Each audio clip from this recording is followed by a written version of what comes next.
sueño es tener una peluquería. ¿Una peluquería? Una peluquería importante. En pleno Pocitos. Lo mejor de Montevideo.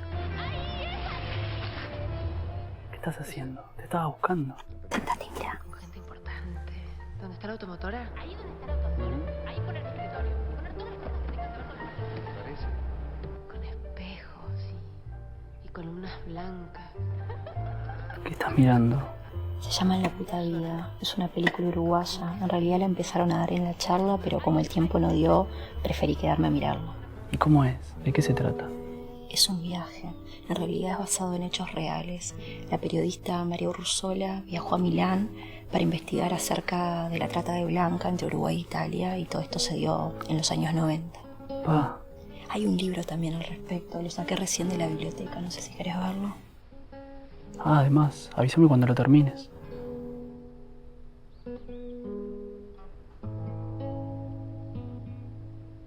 Sos fuerte.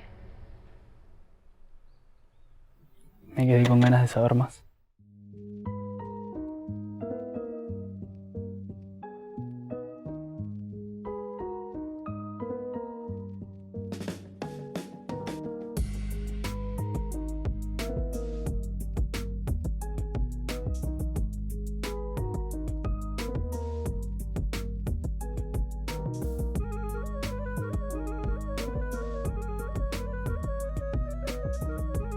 En este capítulo seguiremos a la periodista de Brecha María Urruzola, que realizó una investigación sobre una red de trata de mujeres entre Milán y Uruguay en los años 90, la cual implicó a explotadores y policías uruguayos. Muchísimas gracias, María, por estar acá con nosotros. Encantada. Bueno, hoy vamos a hablar sobre la investigación de la que tú formaste parte respecto al tráfico de mujeres con fines de explotación sexual. Y queríamos saber cómo y cuándo surgió este interés por este tema.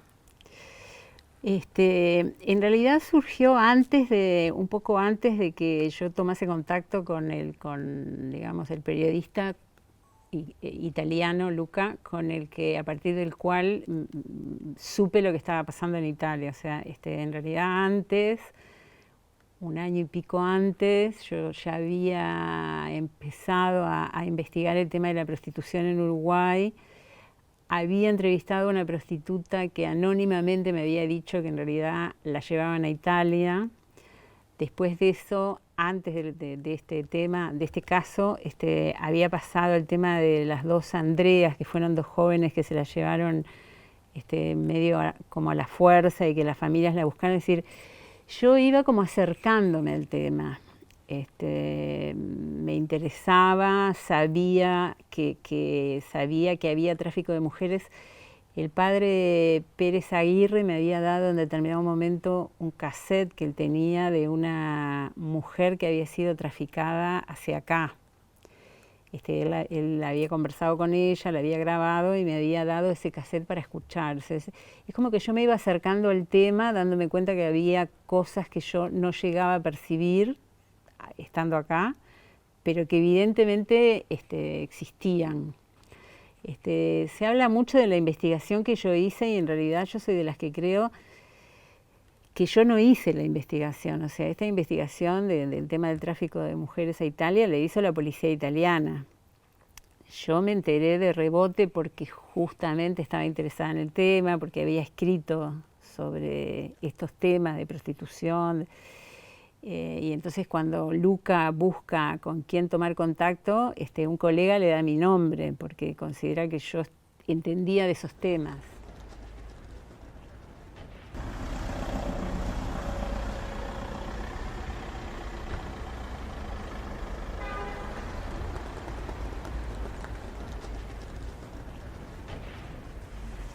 Stranamente, non ho mai capito perché, sembrava che di questa cosa ai colleghi dei quotidiani uruguaiani non interessasse niente. I carabinieri intanto insistevano, mi dicevano dai, trova qualcuno, insomma, muoviti, combina qualcosa, e alla fine credo l'ultimo giornalista, tra virgolette, importante con cui ho parlato mi disse il consiglio che posso darti è di chiamare quelli di Breccia.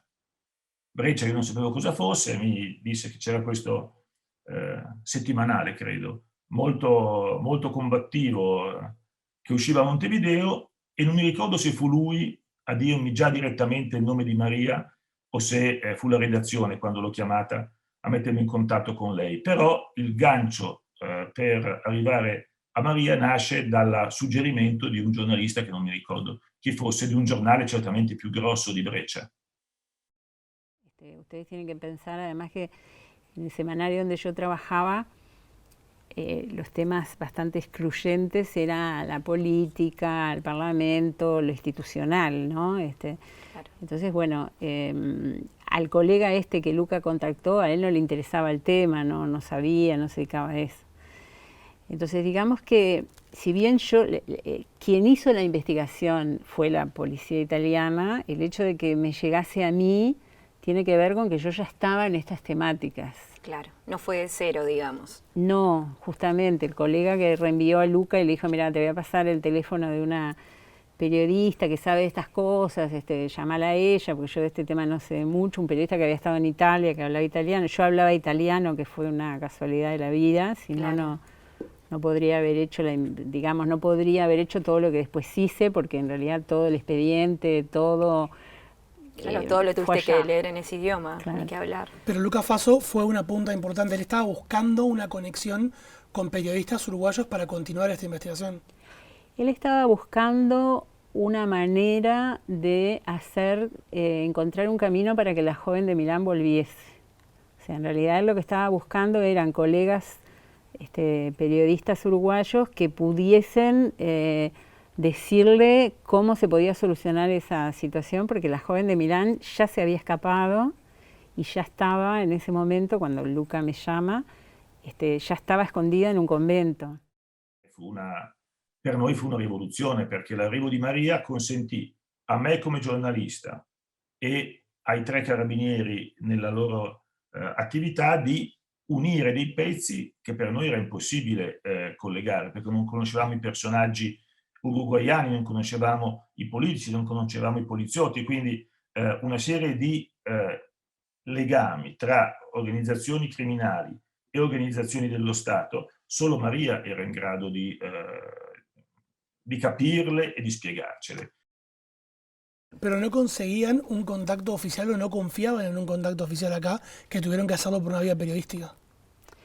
Bueno, ellos en el momento, durante la investigación policial, que a ellos les llevó casi 2 años, intentaron hacer contacto con la Fiscalía Uruguaya, con la policía, con Interpol, y ahí en las grabaciones que le hacían a los proxenetas se dieron cuenta de que en realidad había corrupción policial, que apareció el abogado de Lavalle que negociaba con los policías para que mandaran o no mandaran los nombres. O sea, ellos ya sabían que en realidad no podían confiar en los caminos legales, ni menos en el consulado. Había prostitutas que estaban en Italia que sostenían que el consulado era de alguna manera cómplice en lo que a ellas les pasaba. Hubo varias que fueron asesinadas en Italia, jóvenes. Nunca jamás se les ocurría recurrir al consulado. Entonces, y tampoco ellos formalmente lo que hicieron no lo podían haber hecho, o sea, ayudarla a esta chica a escaparse, mantenerla oculta, no formaba parte de lo que se esperaba de ellos, ¿no?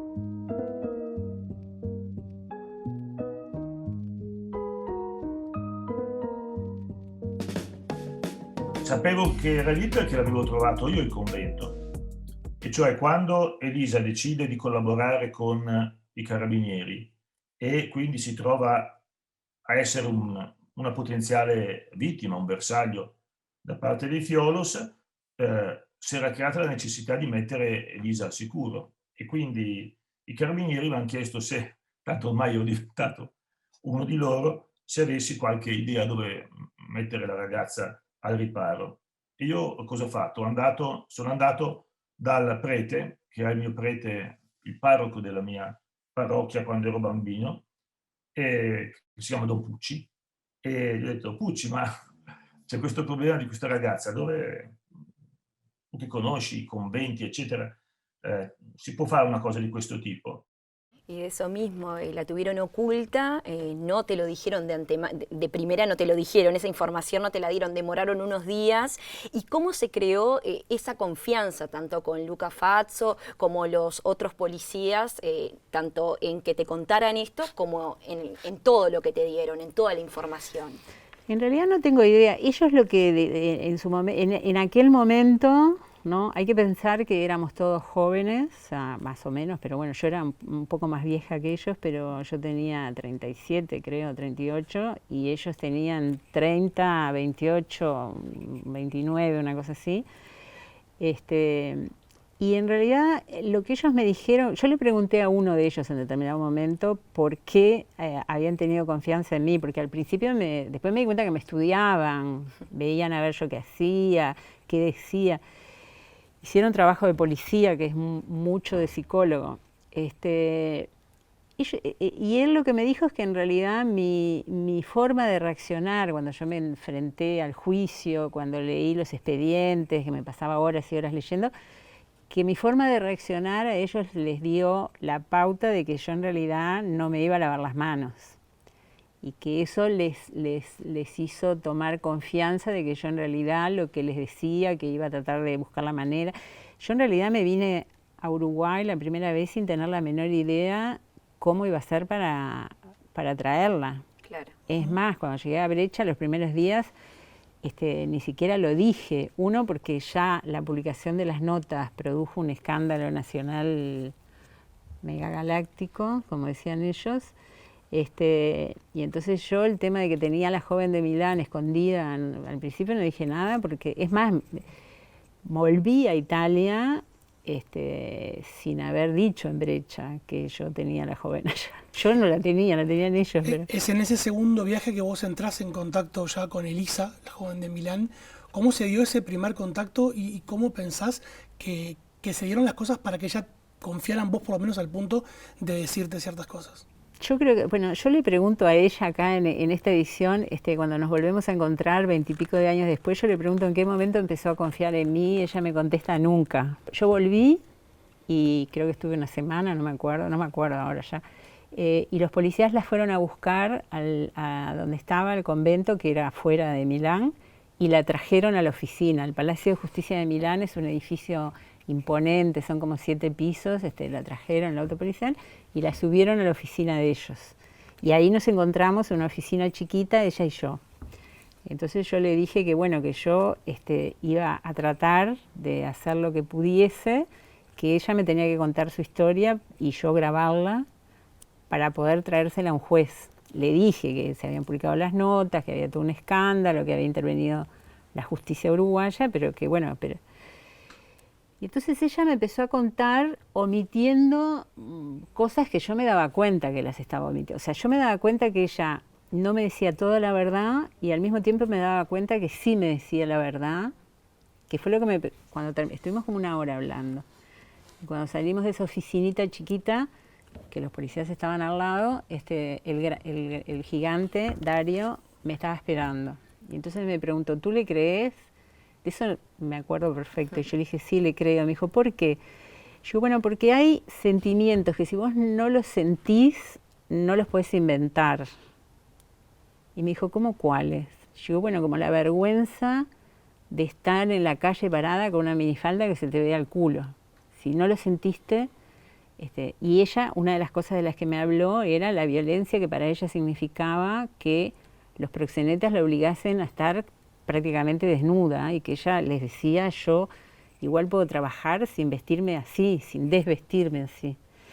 Entonces es como que ese fue como el encuentro. Yo por eso siempre pensé que lo que determinó mucho de lo que después pasó es que hubo algo entre ella y yo que yo le creía a ella y ella no tenía más remedio que confiar en mí. No tenía muchas alternativas, ella no tenía alternativas. Y yo le creí, sabiendo que me estaba mintiendo o que me estaba ocultando. Yo supe que esas cosas, si no las pasás, no las puedes contar de esa manera. Claro, no se te ocurren. Entonces había algo como muy verdadero. Y después el resto yo no tenía la menor idea cómo iba. O sea, yo nunca supe qué iba a pasar después. Y las cosas se iban pasando. Y yo iba sosteniendo la estantería para que no se cayesen, pero digamos, no es que yo tenía un plan, no. ¿Y cómo fue la odisea de venir con ella al Uruguay? ¿Cómo se dio todo? El embajador uruguayo en Roma Sí. era un hombre que había formado parte de la dictadura en Uruguay y que en realidad tenía una pésima opinión de Breccia, por supuesto. Pero el cónsul honorario en Milán era un italiano, era un ingeniero veterano, tendría 70 y pico de años, que no sé por qué razones era el cónsul. Y era un hombre que él me dijo, era un hombre de derecha, pero desde el primer momento él creyó todo lo que le decía yo y lo que le decía ella. Entonces el episodio fue que en realidad estando yo allá, yo le informé a Breccia que estaba ella y que estaba escapada y que estaba escondida en un Convento, ¿no? convento. Y entonces yo llamo al consulado uruguayo y decir, mire, yo soy María, no sé qué, me dicen no tenemos la menor idea de lo que nos está hablando. Llamo al consulado de Génova, había consulado en Génova, también me contestan, no sabemos de lo que está hablando. Yo dije, corté, dije, bueno, en algún momento me ubicarán ellos, yo qué sé, ¿no? O sea, nadie sabía lo que iba a pasar. Y entonces ahí el cónsul uruguayo en Italia, el ingeniero, fue el que se hizo cargo de organizar una reunión, me llamó a mí, me dijo, señora, nos tenemos que, no me acuerdo si me decía señora, ¿no? Yo no tenía mucha pinta de señora, pero digamos, nos tenemos que juntar, usted la tiene que traer. Bueno, entonces el acuerdo fue que nosotros nos juntábamos, el embajador viajó de Roma, enojado como una víbora. Entonces nos juntamos en el consulado de Milán, el embajador que vino de Roma, yo, la joven de Milán y el cónsul honorario que era italiano. Y ella dijo, nosotros no lo habíamos hablado, yo no tenía muy claro qué podía pasar. Ella dijo, yo vuelvo a Uruguay, pero solo si viajo con María. Y así volvimos, Milán, Londres, Londres, Montevideo. Y así llegaron al aeropuerto y ahí toda una anécdota también, ¿no? Porque cuando llegaron estaba lleno de gente y no entendían nada. Yo le había dicho a ella que íbamos a volver, ella puso 2 condiciones, vuelvo con María y si no, no vuelvo, y nadie se tiene que enterar que yo vuelvo. Eso. Y en el momento que el avión aterriza y da vuelta así, estaba los blandengues, una alfombra roja y toda una parafernalia. Y ella me mira y me dice, ¿no era que nadie se iba a enterar de que veníamos? Yo digo, pero no creo que la alfombra roja sea para nosotros. No teníamos ni idea que en realidad en Buenos Aires había subido el presidente de la República. O sea que veníamos en el mismo avión. El mismo avión. Totalmente. Veníamos en el mismo avión con la calle. Claro. Y lo estaba esperando todo el gobierno. Yo le había pedido a Breccia que fuese al aeropuerto algún abogado, en realidad fue a Breccia que se le ocurrió que fuera una diputada, y creo que también fue el secretario de redacción y fue un abogado. Yo les pedí que fuera un abogado, por las dudas.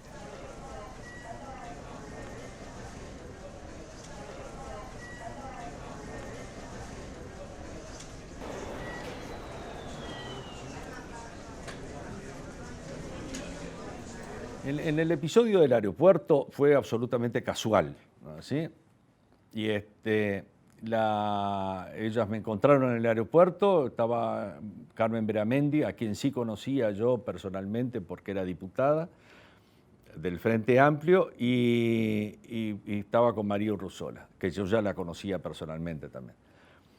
Estaban muy alarmadas porque la policía se había llevado, según me relataron en ese momento, se había llevado una chica que ellas estaban esperando que era una de las víctimas de la trata de blancas en Milán. Me explicaron además que ellas eran las que estaban esperando para protegerla, para contenerla. Mandé llamar al policía, vino, le dije que tenía que darle la libertad a esta muchacha, que además no había ninguna requisitoria, que no tenía ningún motivo para retenerla. ¿Tá? Y bueno, podrá no haberle gustado, pero aquí la orden la daba yo y no él. Entonces le ordené que se las entregara y se fue con ellas. El domicilio que fijó en la casa de ellas. porque además eran las únicas que podían contenerla y protegerla en ese momento en el Uruguay. No había otro medio, no podía decir, no, vaya, llévenla a tal lado. ¿No? Y además era una mujer libre, podía ir, si quería ir, podía ir a la casa de Carmen Beramendi, María Urruzola, o quien ellas dijeran. Cuando le llevamos los expedientes a Ramírez, la víspera de que saliese Brecha, el jueves, habíamos pensado cómo hacer para tener el apoyo de algún colega y no sé quién se le había ocurrido que le dijésemos a Canal 10, que nos parecía que era el canal como más cercano a lo que podían ser nuestras posiciones, para que ellos estuviesen atentos a dar la noticia.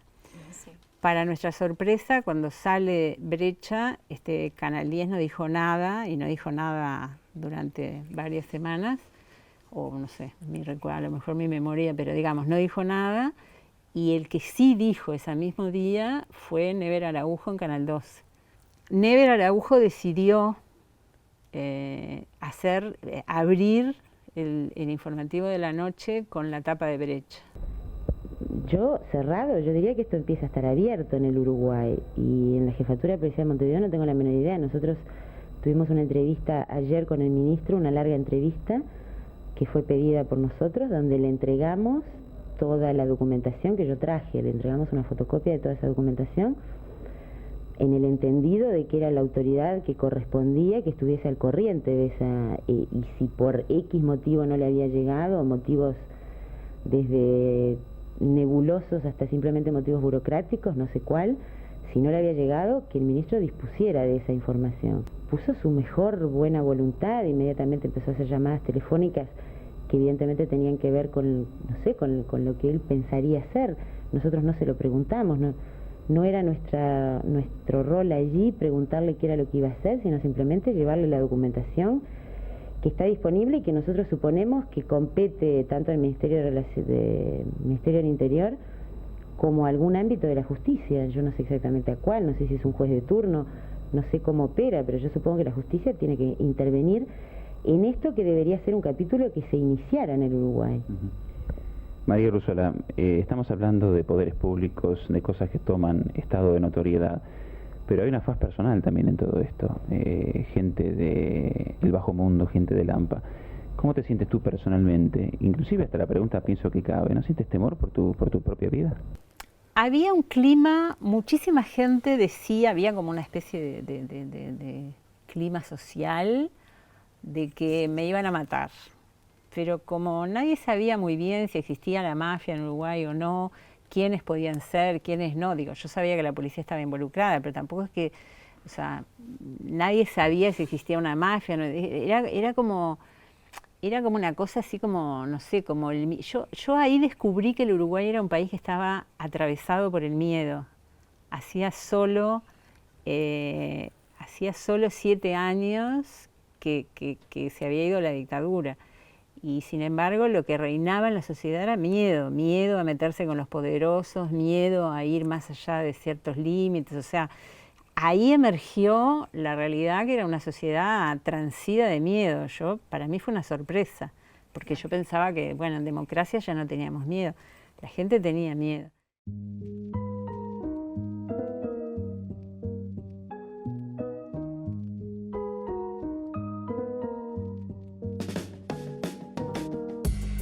No sé si teníamos demasiada conciencia,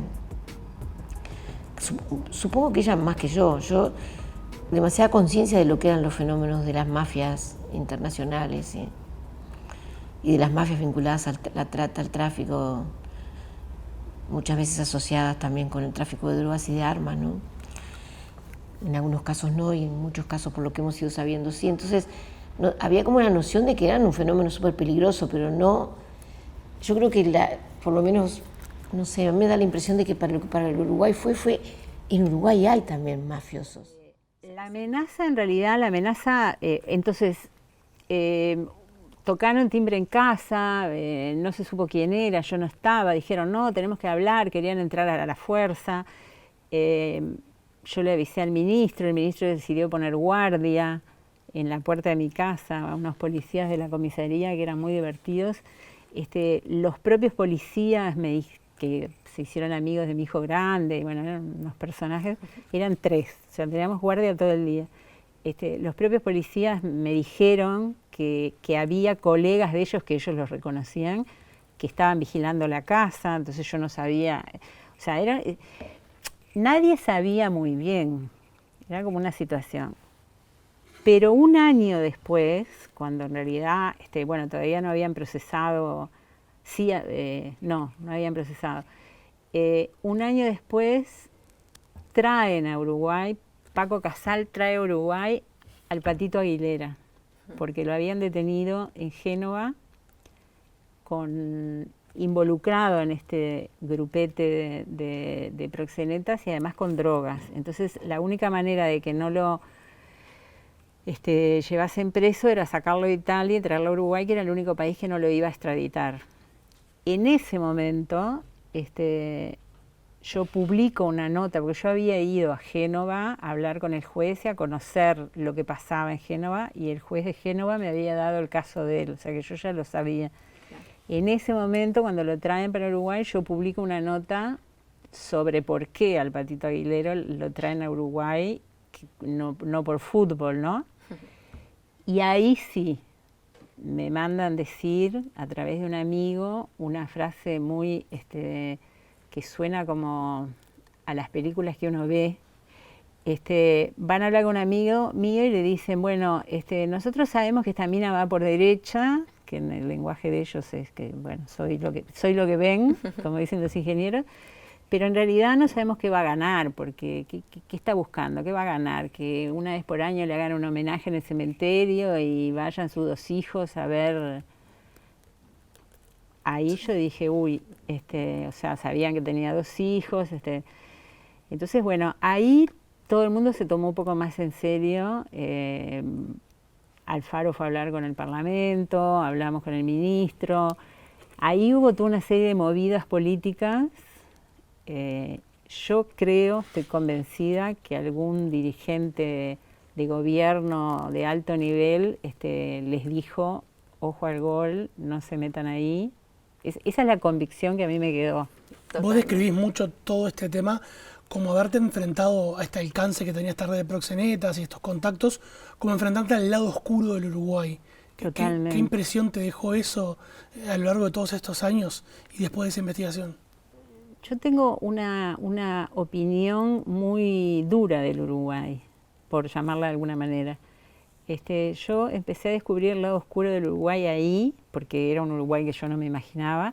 Que acá, a 10 minutos de acá, tenemos asentamientos donde los niños pasan hambre, a las chicas las violan, las matan, o sea.